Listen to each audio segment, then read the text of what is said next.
For Hinduism, we have 3 artworks. So to make it easier for this video, let's go ahead and make a T-chart, and then we're going to write the titles of these 3 artworks on the T-chart. So some basic ideas of Hinduism. It's the primary religion of India. This actually came before Buddhism, and the time in life is thought of as a cycle, including reincarnation. All right, the titles of these 3 artworks. 199 is the Temple of Angkor Wat, which is in Cambodia, Hindu. And then we have Lakshmana Temple, which is also in India, so it's Hindu. And then we have Shiva as Lord of Dance, which is from India, and it's Hindu. All right, we're going to start with Lakshmana. And then the College Board gives us 4 images that we need to be able to recognize with Lakshmana. Some ideas to know, this is dedicated to Vishnu, the preserver. So there's 3 primary deities that are associated with Hindu. There's Vishnu, there's Brahma, and there's Shiva. So this one is dedicated to Vishnu. And that's a really different function from other religious sites that we've talked about. So this is a residence of the god. It is not meant for a large congregation, right? We've talked about these 2 different types of structures having specific features to accommodate crowds. This is really different. The form. So we've been using the word form in class, but the College Board is not going to talk about the form. If there's going to be an FRQ, a free response question about an artwork, it's going to say, it's going to say, provide an example of specific visual evidence of a Hindu temple or of an Islamic architectural structure. So we're going to start saying an example of specific visual evidence. So Lakshmana is meant to look like the rising peaks of a mountain. So here we are standing on the plinth, and we are standing right in front of the juncture wall. And so if we were to look up, you have these rising peaks that are very organic looking, and it looks just like a mountain. And then you can see the entire surface is decorated with sculptures and with relief carvings. All right, so here's the plan, the ground plan or the floor plan for Lakshmana.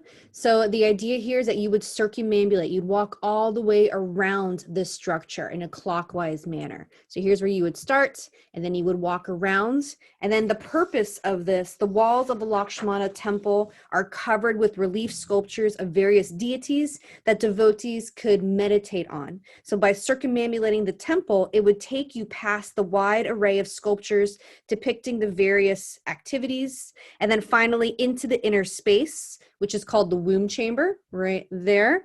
And then that is dedicated to the god Vishnu. And then once you see that cult statue of Vishnu in the womb chamber, again, you would circumambulate around that. So that act of circumambulation we can relate back to Islamic structures, and then even to Christian architecture, where there's the ambulatories and the apse, and you would kind of circumambulate to walk around a relic. So one more thing about the womb chamber. So the womb chamber is the symbolic and physical core of the temple shrine. It's dark, it's windowless, and it's designed for intimate, individualized worship of the divine. So that's very different from large congregational worshiping spaces that characterize many Christian church and Muslim mosques. It's also really similar to the Egyptian temple of Amun-Re plan, because as you entered and as you walked through the structure, it took you on a journey that related back to the Egyptian creation myth, and it got darker, and then it became this smaller, more intimate area as you journeyed through the path. All right, some parts of the plan that we need to be able to recognize. This is raised up higher, so this is on a plinth. The plinth is the stone platform or the base of the temple. And again, this is supposed to have that closer to the sky, closer to the heavens, up like a mountain. So it's giving it a sense of grandeur. We're going to see this again with the Taj Mahal being raised up on a plinth. And then you have the 3 mandapas. So that's a flat-roofed entry porch. And then you have the juncture wall. And the juncture wall is where the mandapa meets the Vimana. So that's why there's these depiction of these joined couples that are in these erotic positions. But this is a different mindset. So in the Hindu mindset, to reach spiritual bliss is with sexual union with the one that you love. So that is what it's representing. We would never see that on a Christian church. All right, and then you have the highest peak, the mountain peak. And then the womb chamber, we talked about that. All right, the next Hindu complex we're going to compare Lakshmana to is the Temple of Angkor Wat and the city of Angkor Thom, which is in Cambodia. So this is Hindu, Angkor Dynasty, 800 to 1400 Common Era, stone masonry, and sandstone. So there's a lot to unpack here. There's a lot of images, but what these words translate to, Angkor is the city, right, in Cambodia, and then Wat is the temple. So Angkor Wat is the city temple. And there's a picture of Angkor Wat, and that is one of the temples within Angkor Thom. All right, Angkor Wat is dedicated to Vishnu, the preserver, just like Lakshmana. So that's something that they have in common. Angkor Wat is also meant to glorify the king who built it to also serve as his mausoleum. And we're going to hear that word again when we talk about Taj Mahal, because Taj Mahal is also built to be a mausoleum. Not for the king, though. That was built as a mausoleum for his favorite wife. He really liked her. All right, so here's Angkor Wat. Some things to know, this is the largest religious monument in the world. It was added onto by successive kings. So we've heard of this process before where a ruler has built something and then the next ruler comes in and adds onto it and then adding onto it till it is very large. This is a mix of Buddhism and Hinduism. It is the national symbol of Cambodia. It is on their flag and it is on their currency. Okay, you can summarize this in your notes, but Angkor Wat is a miniature replica of the universe in stone and represents an earthly model of the cosmic world. The central tower, and by the way, this part down here is Angkor Wat, the smaller temple. The central tower rises from the center of the monument, symbolizing the mythical mountain Meru, situated at the center of the universe. Its 5 towers correspond to the peaks of Meru. So here's another view of those different peaks. And here's a breakdown of what I have just said. So Angkor Wat was built as a symbolic representation of Mount Meru. And that relates to the specific visual evidence, right? The form. So it has 5 towers. Those equal the 5 peaks of Mount Meru, the sacred mountain as the center of the universe. There's an enclosure wall that goes all the way around, and then a moat that goes around the enclosure wall. All right, so again, some similarities. The peaks represent mountains in both of these Hindu temples. They are both raised up on a plinth, but then Angkor Wat has an enclosure wall and then a moat. And then Taj Mahal also is raised up on a plinth. There's that plinth. It's kind of like a platform or a stage. So here you can see the plinth at Angkor Wat. All right, function for both Hindu temples. They are both a dwelling place for the gods, not a hall for congregational worship. So very different function than other congregational worship places that we've seen. You are meant to circumambulate, but it goes in a counterclockwise direction. So this is a different direction than Lakshmana. And the reason for this, just like Lakshmana, you would circumambulate and walk around so that you could see all of the artwork that's going to be on the walls. So most stories are about battles between gods and demons, and these are relief sculptures. And so this kind of tells you the, different battles. You don't need to know the name of all the battles, except number 4, the churning of the ocean of milk. This College Board gives us this image to recognize. So the story, the content, churning of the ocean of milk. Here's some other depictions that other artists have made. Here's a sculpture of the same story, and then a 2D representation of the same story. And then this picture I took at the Nelson Atkins Museum in the Hindu section. So this is also from Cambodia, and this is also depicting the churning of the ocean milk. And so I took a picture of the tag that went along with it. So it says, ancient Hindu texts describe a miraculous event known as the churning of the ocean of milk. In this story, the elixir of immortality is lost in the ocean. The gods, known as divas, and the demons must work together to retrieve the elixir from the depths of the ocean. Here we see the gods pulling on the body of the great serpent, who serves as the churning rope in the story. The serpent wraps his body around a mountain as the gods and demons pull him from the sea. The figure to the far, we don't need to read the rest. All right, so you can relate that to not similar. You can relate this to this relief of Athena battling the giants from our Greek Hellenistic artwork, where you have gods and demons, fighting each other in a relief format.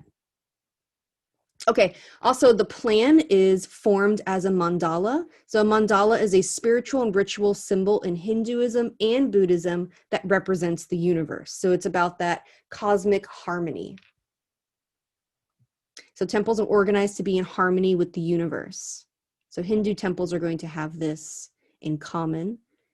Here's some ideas of how it represents the universe, but you don't need to write all this, but it represents the rising sun and moon, symbolizing the recurrent time sequences of the days. Central axis of these temples should be aligned with the planets. And this is also going to relate to this Buddhist complex, Borobudur Temple in Indonesia. Talked about that. Okay, so these two images are representing Angkor Thom, which means the great city. And this is a gate that is close to Angkor Wat. And then it is aligned with all of these sculptures. So on the right, you have the divas or the gods, and then on the left, you have the demons, the asuras. You can call them gods and demons. That reminded me of the Temple of Amun-Re in Karnak in Egypt, which was lined with the Sphinx. All right, so at the Angkor Thom, you have the Bayon Temple. I know this is a lot of names, but we just need to recognize, again, this mountain peak-like structure, and then it has 4 Buddha faces in this structure that represent the cardinal points. So they're facing out at north, south, east, and west. And then Angkor Wat overall is shared by 2 religions. So this whole structure is originally built as a Hindu temple dedicated to the god Vishnu, breaking the previous king's tradition of worshiping Shiva.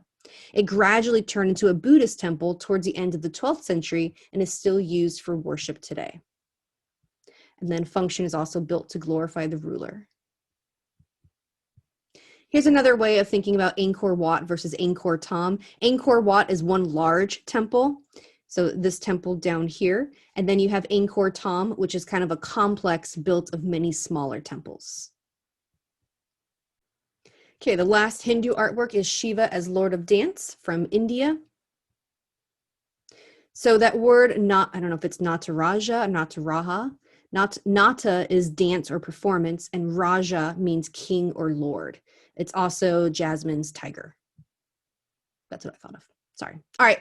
Remember, let's think back. So Vishnu or Hindu ideas, they have 3 primary deities. There's Brahma. Brahma creates the universe at the beginning of each cycle of time. Vishnu is the preserver of that universe. And then Shiva is the destroyer of the universe. I know that sounds really bad, but again, it's about that whole cycle of life and then reincarnation and starting over again. So this is depicting Shiva. All right, so let's look at all these different things that's happening in this sculpture. So there's the cosmic circle of fire, right? Johnny Cash's Ring of Fire. Here's your cosmic circle of fire. So they look like little hands coming out, but those are flames. Simultaneous and continuous creation and destruction of the universe. So that's what's happening. It's being destroyed and then recreated and destroyed and recreated. There's an endless cycle of annihilation and regeneration. Also reminds me of forest fires, right? We know that sounds really awful, but the purpose of it is helpful for that regrowth and regeneration.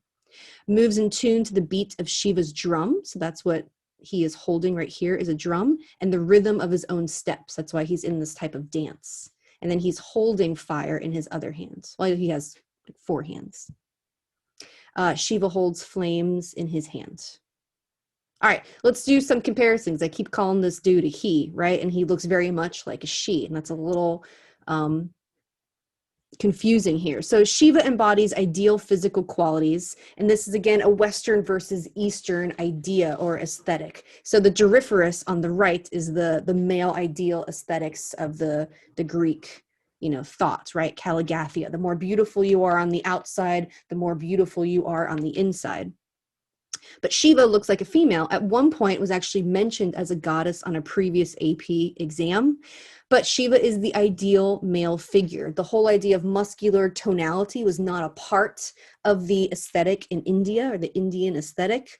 All the body parts and facial features reference curves, shapes, and lines found in nature. So an example, the eyes are shaped like lotus petals.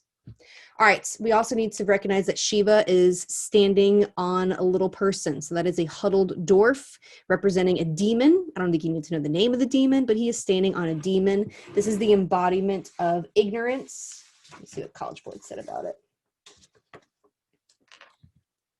And we can relate that to Donatello's depiction of David. He's obviously not standing on a dwarf. He's standing on the head of Goliath, right? But these two both have in common idealized figures who are each standing triumphantly atop a fallen figure. Shiva stands on one foot on Apsara, a symbol of ignorance, while David rests a foot on top of Goliath's severed head. All right, overall function, this is meant for devotion. This would be a sculpture that would be either inside of a Hindu temple. Also, it's made to be portable and actually moved during parades and ceremonies. This could be clothes, and then, this would be kind of paraded throughout the town or the city. All right, all these different hand symbols that you're seeing, it kind of reminds me of sign language, but these are called mudras. So different Hindu sculptures and different Buddha sculptures are doing these different symbols with their hands, and they each represent something. So this Shiva sculpture is doing the Abhaya Mudra, the gesture of reassurance, blessing, and protection. Do not fear. So that's what he is doing right there with that hand. The idea of do not be afraid. Even though I'm here to destroy, it's going to be okay. All is well in the world. All right, those are your three Hindu artworks. Hopefully you have some similarities and something to compare and contrast between those three. Next, we're moving on to Buddhism.